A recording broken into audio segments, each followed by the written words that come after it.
졸부 같은 부티보다 귀족처럼 귀티나게 외모에도 신경 쓰라. 현재 국내 베스트셀러 1위 자리를 굳건히 지키고 있는 세이노의 가르침. 이 책의 저자인 세이노 씨는 엄청난 생활고와 밑바닥 인생에서 시작해 사면이라 불리는 혈연, 학연, 지연 어느 하나의 도움 없이 천억대 자산을 이룬 자산가입니다. 이런 류의 사기꾼들이 요즘 활개를 치는 관계로 미리 조선일보와 대의원 편집부가 합동으로 세이노의 보유 자산을 조사하여 검증을 하였고 최소 1천억 원 이상의 순자산 보유자라는 사실을 확인하였다. 스스로 몸소 모든 것을 증명해낸 세이노 씨의 생생한 부자 지침서, 세이노의 가르침. 부자가 되고 싶은 사람들이 이 책에 그토록 열광하는 이유는 무엇인지 한번 살펴보려 합니다. 저자 세이노는 현재까지 믿고 있는 것들에 대해 No 라고 외치며 제대로 살아가라는 의미라고 합니다. 이 책에는 지금까지 내가 알고 있던 고정관념과 프레임에서 벗어나라는 메시지가 담겨 있습니다. 이 영상을 통해 가난과 부의 실체에 대해 돌아볼 수 있길 바랍니다. 세이노 씨는 말합니다. 노력이란 내가 좋아하는 것을 더 잘하기 위해 노력하는 것이 아니라 얘가 하기 싫고 꺼리는 일을 더 많이 하는 것이다. 노력이란 싫어하는 것을 더 열심히 하는 것이다. 좋아하는 것을 더 열심히 하는 것은 노력이 아니라 그저 취미일 뿐이다. 기회는 모두에게 오지만 그 기회를 통해 이루어지는 보상은 노력 정도에 따라 그에 맞게 이루어지며 차등적으로 이루어짐을 명심해야 한다. 사람들은 생각한다. 책을 읽으면 똑똑해진다고. 하지만 한쪽으로 치우쳐 책을 읽는다면 그것은 똑똑해지는 것이 아니다. 그저 더 편협한 사람이 되는 것이다. 내 자신이 하기 싫은 일을 하지 않는 것 역시 마찬가지일 뿐이다. 해야만 하는 일을 남들보다 먼저 나서고 노력한다면 당신은 다른 사람들로부터 인정받게 될 것이다. 그럼으로써 사회에서 성공할 확률이 높아진다. 무엇이든 간에 실행과 노력이 중요하다는 사실을 기억하자. 세이노 씨는 말합니다. 미래를 미리 계산하지 말라고. 현재의 모습이 1년 후에도 10년 후에도 그대로 일거라는 희망 같은 것은 없다고. 지금 미리 단정 짓는 것은 절대 안 된다. 우리에게 달려오는 삶의 번호는 아무도 모르기 때문이다. 한낱 인간이 확정적인 미래를 얼마나 알 수 있을까? 부자, 성공한 삶을 위해서는 미래 방정식에 지금의 처지를 대입하면 절대 안 된다. 미래를 기대하기 위해서는 뭘 배우든지 뭘 하든지 간에 미친 듯이 피를 토하는 마음으로 제대로 해야 한다. 그렇게 원하는 미래로 나를 맞춰 나가야 하는 것이다. 승자는 일단 달리기 시작하면서 계산을 하지만 패자는 달리기도 전에 계산부터 하느라 바쁘다는 것을 잊지 말라. 돈독이 올라야 부자가 되는 것이 아니다. 어떤 일을 하든 시간과 노력. 쉽게 이야기하면 앞에서 이야기한 대로 피를 토하면서 노력하여 경쟁력을 갖추게 되었을 때 바로 그때 부자가 되는 것이다. 이렇게 부자가 된 진짜 부자들의 생각과 마음을 배워야 한다. 부자가 되려면 코인, 주식, 부동산, 로또와 같은 운을 통해 한 방에 1억 천금을 꿈꾸는 도둑놈 신보부터 버려야 한다. 유명한 베스트셀러이자 또 다른 부자 지침서 부자 아빠 가난한 아빠에서도 노동 없이 불로소득만 바라는 그런 정신 상태로는 절대 부자가 될 수 없다고 하였으니 이는 꼭 명심해야 합니다. 세이노 씨는 말합니다. 학력이 초라하게 느껴질 때는 이 사회에서 일하는 데 있어 필요한 칼과 총이 무엇인지 파악하고 그것들을 갈고 닦아라. 배우고자 하는 분야에 100% 미쳐라. 밥 먹는 시간도 아깝게 생각하라. 좌절과 체념, 게으름을 극복하라. 그리고 학벌이 좋건 나쁘건 부자가 되려면 세상 사람들이 돈을 놓고 버리는 게임을 충분히 이해하여야 한다. 그 게임에 대해 문외한이라면 펠릭스는 돈을 사랑해 같은 쉬운 책부터 읽어보라. 하루에 3시간 이상 자기를 위해 투자하라. 학벌과 학력이 없어 성공하지 못한다는 말은 게으른 사람들의 핑계일 뿐이다. 세이노 씨는 말합니다. 돈과 먼저 친해져라. 돈을 운영할 수 있는 지식은 단순한 금융 지식이나 투자 지식이 아니며 그것은 쏟아지는 정보를 이용하여 돈의 흐름을 볼 줄 아는 눈이며 인간 심리를 알고 문화를 이해하는 능력이며 시장 경쟁의 치열함 속에서 승리하는 방법을 법의 테두리 안에서 모색하는 힘이다.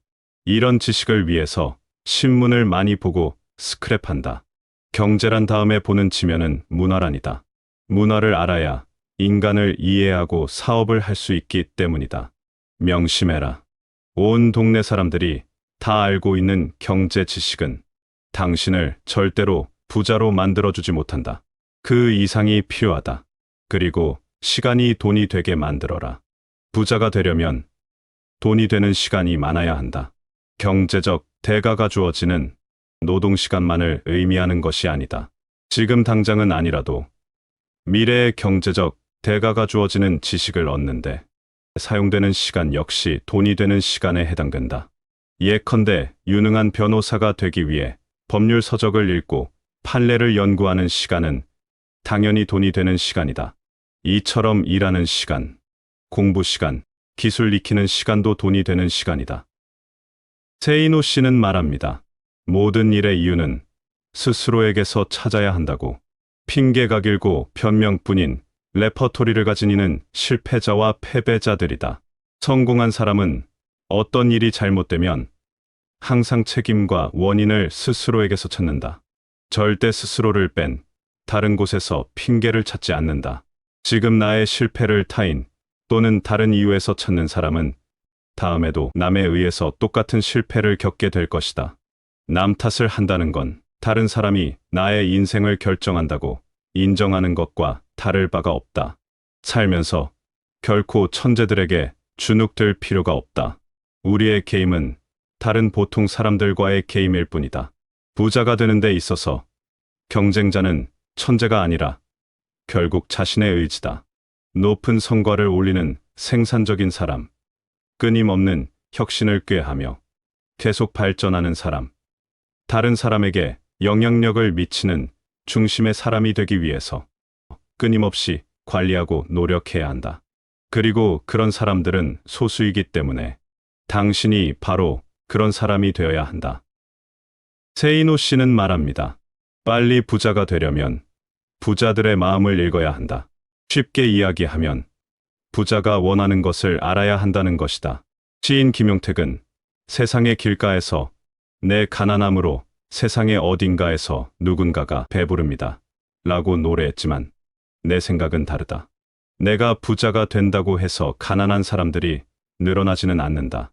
강도, 사기, 연고 판매처럼 다른 사람에게 손해를 끼치면서 돈을 모으는 방식으로는 결코 큰 돈을 모을 수 없기 때문이다. 사람들이 기쁜 마음으로 지불하게 만들어야만 부자가 될 수 있다. 빨리 부자가 되려면 부자들과 주머니를 공유하는 방법이 좋다.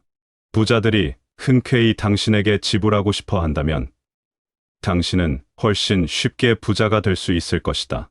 벼룩의 간을 빼먹는 사람은 결국 벼룩밖에 될 수 없다. 한때 일본 자동차들은 고급 차로서의 이미지가 없었다. 약 15년 전 토요타 자동차 회장은 젊은 엔지니어 10명을 뽑아서 특명을 내린다. 앞으로 1년간 미국에 가서 놀아라.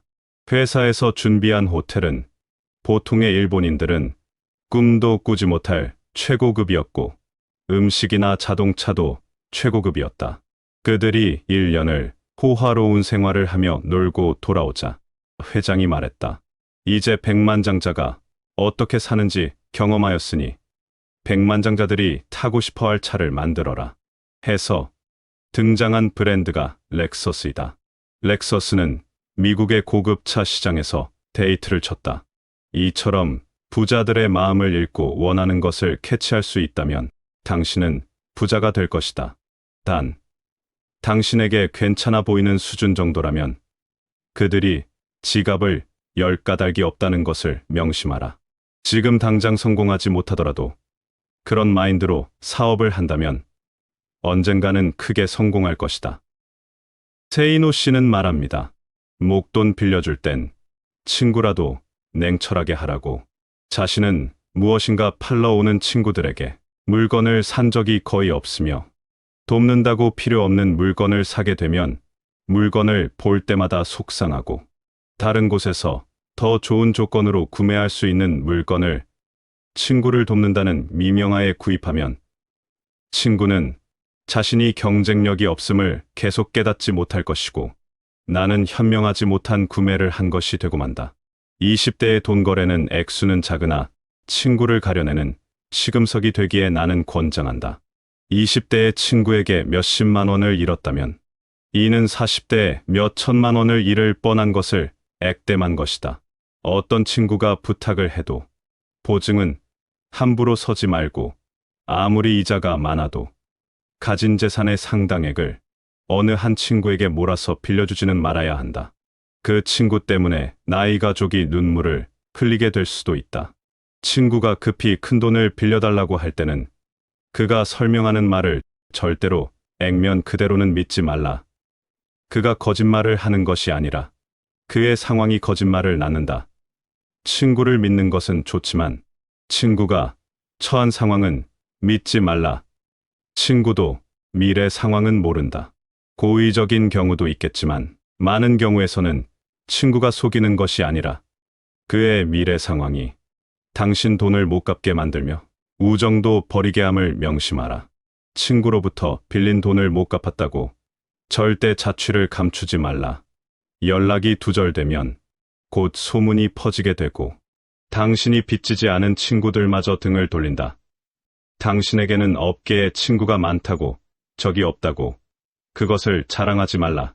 그것은 곧 모든 사람들이 당신을 대단치 않게 여긴다는 뜻일 수도 있고 경쟁 대상도 안 되는 만만한 사람이라는 뜻일 수도 있다. 승자에게는 적이 많고 패자에게는 친구가 많은 법이다. 세이노 씨는 말합니다. 말이 통하지 않을 땐 침묵하라. 말이 통하지 않는 사람이 있음을 인정하라. 살다 보면 여러 가지 갈등으로 인해 마주치기조차 싫은 사람들이 주변에 생기게 마련이다. 인간관계에서 갈등이 생겼을 때 사람들의 반응을 나는 네 가지 유형으로 구분한다. 첫째는 갈등이란 있을 수 없다고 생각하는 형이다. 문제 자체를 없었던 것으로 하자고 하면서 좋은 게 좋은 거 아니냐는 식으로 덮어버리려고 한다. 대부분의 문제를 사소하다고 여기고 보다 더 큰 명분, 이를테면 화합, 애국 같은 명제 밑에 모이라고 한다. 싸운 학생들을 억지로 악수하게 하는 선생도 이 경우에 속한다. 둘째는 문제의 본질과는 상관없는 권위나 지위에 의존하는 형이다. 문제를 일으킨 사람이 윗사람일 경우 주로 나이가 몇 살이냐, 어떻게 대들 수 있느냐는 식으로 말한다. 아랫사람이 잘못을 저질러 윗사람에게 야단을 맞았을 때 어떻게 그렇게 비인간적으로 야단칠 수 있느냐는 식으로 윗사람을 오히려 비난하는 경우 역시 이 부류에 속한다.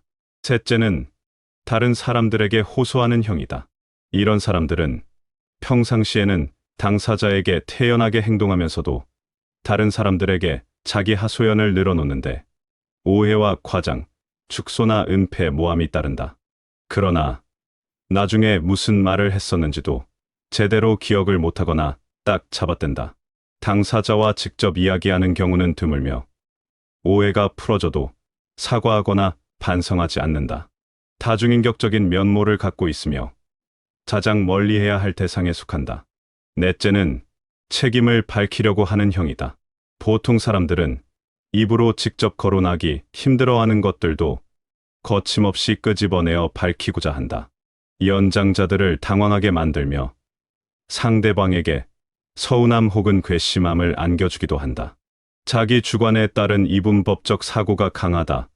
자식에게 우리 대화하자고 해놓고 자식이 무슨 말을 하면 오히려 야단을 치고 그래서 자식이 침묵하면 이제는 말을 안 한다고 야단치는 부모도 이 유형에 속한다. 누군가와 갈등이 있다면 자신과 상대방의 논리 유형을 파악하라. 서로 다른 유형이라면 차라리 더 이상 만나지 말거나 그것이 어려우면 침묵하는 것이 서로를 위해 좋다. 당신에게는 당연한 말이 상대에게는 전혀 그렇지 않기 때문이다. 말이 통하지 않는 사람이 있음을 인정하며 살자는 말이다. 세이노 씨는 말합니다.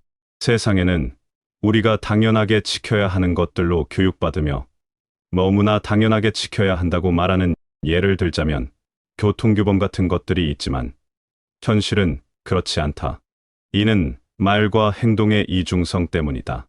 이를 대표적으로 나타내는 것 중 하나가 외모가 다가 아니라 마음이 중요하다와 같은 말이다. 하지만 현실은 어떠한가? 외모지상주의라는 말이 있을 정도이다. 이미 이 세상은 사람을 외모로 판단하는 풍조가 만연하다. 어느 것 하나 아쉬울 것 없는 사람이 내 마음 가는 대로 내 멋대로 하고 다니면 괜찮지만 그런 게 아니라면 외모도 꼭 신경을 써야 한다. 일본의 야마다 오사무 역시 사람을 간파하는 기술에서 사람은 외관이 중요하다고 말하였다. 머리 스타일을 바꾸고 옷을 새로이 걸치고 말하는 방식을 바꾸는 것만으로도 우리는 변할 수 있다. 그리고 되도록 졸부 같은 부티가 아닌 온몸에서 마치 귀족처럼 세련된 귀티가 나도록 신경 쓰면 좋을 것이다. 외모가 주는 이 점을 통해 더 나은 출발선에 설 수 있다는 사실을 잊지 말아야 한다. 예를 들면 면접장이나 소개팅 자리에서 상대방에게 좋은 인상을 줄 수 있고 그것만으로 성공 확률이 올라간다는 것이다. 정말 그뿐일까? 실제로도 많은 연구 결과들을 보면 첫인상이 좋으면 호감도와 신뢰도가 올라가 결국 비즈니스에서도 유리하다는 점을 알 수 있다. 단 가장 중요한 것은 궁극적으로 실력이다. 그래도 외모에 자신이 없다면 좌절하지 말라. 앞에서도 이야기했지만 궁극적으로는 실력이 가장 중요하다. 피를 토하듯 노력하여 2배로 실력을 키우면 된다. 세이노 씨는 말합니다. 졸부 흉내내지 말고 먼저 목돈부터 모아라. 그리고 지식을 배양하라. 동아일보 지면에 세이노의 부자 아빠 만들기 칼럼을 연재하고 있는 세이노 씨는 자신을 학력도 남다르지 않고 머리도 좋지 않은 아주 평범한 사람이라고 말한다. 그래도 엄청난 부자가 되었다. 돈을 번다는 것은 다른 사람들의 호주머니 속에 있는 돈이 사람의 자발적인 의사로 내 호주머니로 옮겨지는 것이다. 그러기 위해서는 먼저 고객의 불편함을 파악하고 정말로 섬기는 자세가 필요하다. 사람들이 돈을 벌지 못하는 이유는 머슴 정신이 없기 때문이다. 아울러 철저한 신용을 다져나가고 약속을 이행했다. 약속을 지키느라 손해를 본 적이 한두 번이 아니다. 강의용 음향기기 설치 사업을 시작했을 때의 일이다. 사업 시작 첫 해에 수혜가 났다. 다른 사람들 같으면 천재지변이므로 책임이 면제된다고 주장하겠지만 나는 무료로 다 수리해 주거나 신품으로 바꾸어 주었다. 몇 천만 원의 손해가 났지만 바로 이 고객들이 모두 나의 영업사원처럼 선전을 해주는 바람에 1년 후에는 수억 원을 벌 수 있었다. 또 품질을 남들보다 10%만 더 좋게 하면 가격은 몇십 % 더 받을 수 있다. 아울러 경쟁이 치열한 쪽에는 전혀 가지 않았다. 이른바 멋있고 폼나는 분야에는 똑똑한 사람들이 많이 들어와 같이 싸우기 때문에 보통 사람들은 언제나 패자가 된다. 그러나 경쟁이 약한 분야에 가게 되면 그저 나 같은 보통 사람들이 들어오는 경우가 많으므로 그들보다 조금만 노력하면 이길 수 있었다. 평범한 사람들이 부자가 될 수 있는 가장 중요한 방법과 마인드는 무엇인가? 졸부 흉내를 내지 마라. 기름값이 조금만 올라도 허리띠를 졸라매야 하는 상황이라면 기름값이 쌀 때 미리 졸라매며 살아야 한다. 그렇게 목돈을 만들어 놓아야 한다. 전쟁이 났다고 생각하고 철저하게 생존 능력을 배양해라. 결국은 지식을 배양해야 한다. 고민이 있다면 10분 이상 하지 마라. 해결할 수 없는 고민이다. 그런데도 많은 사람들이 걱정에 빠져 산다. 오로지 문제 해결 방안만 찾아라. 투자가 되는 것은 천재들이 아니라 바로 다른 보통 사람들과 경쟁하는 것임을 잊지 마라. 미리 겁먹을 필요가 없다. 이 사회에서 돈이란 마치 우리 몸 안에 돌고 있는 피와 같습니다. 세이노 씨는 피가 부족한 이들을 위해 마치 피를 나누듯 이 책을 썼다고 합니다. 이 영상도 조금이나마 도움이 되길 바랍니다. 긴 영상 시청해 주셔서 감사합니다.